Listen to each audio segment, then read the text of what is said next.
Hi, my name is Ashley Kanazowicz, and today I want to give you a walkthrough of some of our favorite curriculum. We've been using the Singapore Dimensions math for a few years now, and it's a really nice fit for my kids. I'm going to show you level 2B today because that's the one we just happen to be heading into next. This is the Home Instructor's Guide for homeschooling. They also have a teacher's guide that is the same material, but it is structured a little differently, and there's some games and some activities that work better for a large classroom rather than a home. So make sure you're paying attention when you go to pick your instructor's guide out. In the beginning, there's a nice chart that lays out everything you're going to learn per chapter. It also includes when you'll need the textbook, the workbook, and the optional test book. In the beginning of each chapter, you'll see another chart that summarizes everything you're going to be teaching within that chapter.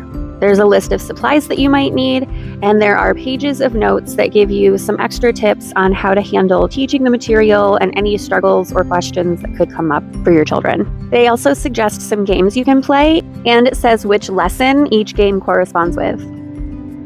At the beginning of every chapter, there's a chapter opener, which is just a little introduction of the material that you're going to be introducing to them for that chapter. Let's dive into what a lesson looks like. Your instructions are going to go along with the textbook, and there are some answers to the problems that your child is going to work through. Each lesson is structured pretty much the same until you get to the end, and then you're going to have some practice lessons where they can review everything they've learned in that chapter before moving on to the next one. At the end of the chapter in the teacher guide, you are going to find the workbook answers, and don't worry, we will dive into that in just a little bit. Okay, let's flip back to lesson 1, and I'll show you what it looks like when you're using the teacher guide side by side with the textbook and the workbook.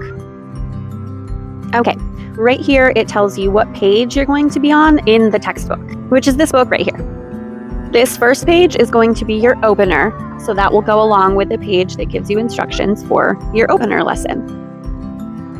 Here we have lesson 1. The first section is called Think, and this is where you're going to encourage your children to try to come up with solutions on their own before you actually teach them the material. Then you have the Learn section where you teach them the math strategies, and then there's a section called Do where they're going to work on some problems with you to help enforce those math strategies they just learned. Remember, the answers for these problems are right over here in your teacher's guide. When you get to the end of the lesson, you're going to move on to the workbook, which is this book right here. And as I showed you before, the workbook answers are in the teacher guide at the end of the chapter.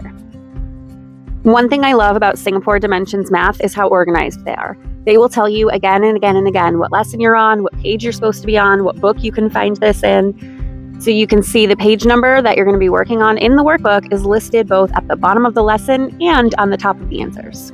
So let's flip to that page.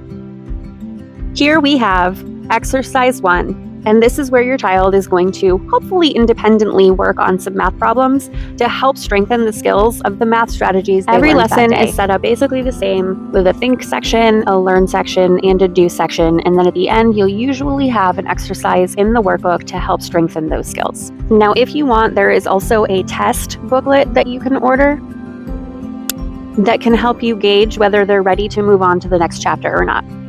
This is the test book, and just like with everything else in Singapore Math Dimensions, it is very easily organized. All you have to do is find the chapter and the lessons that you are on, and you can see which test corresponds with what your child is learning. I have found that there's typically 2 tests per chapter, test A and test B, so you can kind of break it up instead of doing it all in one sitting. There is a place where you can record time and score, but we don't do that. For my kids, we usually go through everything in the textbook together, and then I'll have them try to do the workbook as independently as they possibly can, but I'm always sitting right there ready to answer any questions they might have. When we get to the tests, I do tell them that they have to try to do it without asking any questions, but then if they get something wrong, they can just go back and correct it with my help. I mean, after all, the goal is to master the skill, not to see how many they can get right in one sitting. And getting things wrong is all part of the learning process, right? So there you have it. That is our Singapore Dimensions Math for Level 2B. I forgot to mention earlier that there are 2 parts to each level. So there's going to be a 2A and a 2B. And there will be an instruction guide, a textbook, a workbook, a test book, and some extra resources that I chose not to have for each level A and B. Now, these books are brand new to us, so I can't actually give you a review on them yet, but I promise to give you an update after we've been using them for a little while so I can let you know what I think. They have a bunch of different extra skill building workbooks that you can choose from, and these are the 2 that I chose for my daughter that go along with her level 2 math. And I chose to use these this year for 2 reasons. One, usually I'm the one who's telling her what chapter and what lesson and what math problem we are on, so I figured if I got these, I could give her a little bit of autonomy in choosing 2 or 3 problems to work through at the end of the week. I also wanted to give these a try because she struggles a little bit with word problems, and I wanted to see if having some extra resources around that she can choose from and use when she feels ready might actually help her strengthen those skills. They look pretty fun. They have some fun characters that give instructions and a walkthrough for how to do the different problems. So it's eye-catching, and it's going to hopefully engage her so that she enjoys learning about a topic that she struggles with. Thank you so much for watching, and stay tuned because my next walkthrough is going to be on the Good and the Beautiful language arts curriculum that we have been using and loving for years now.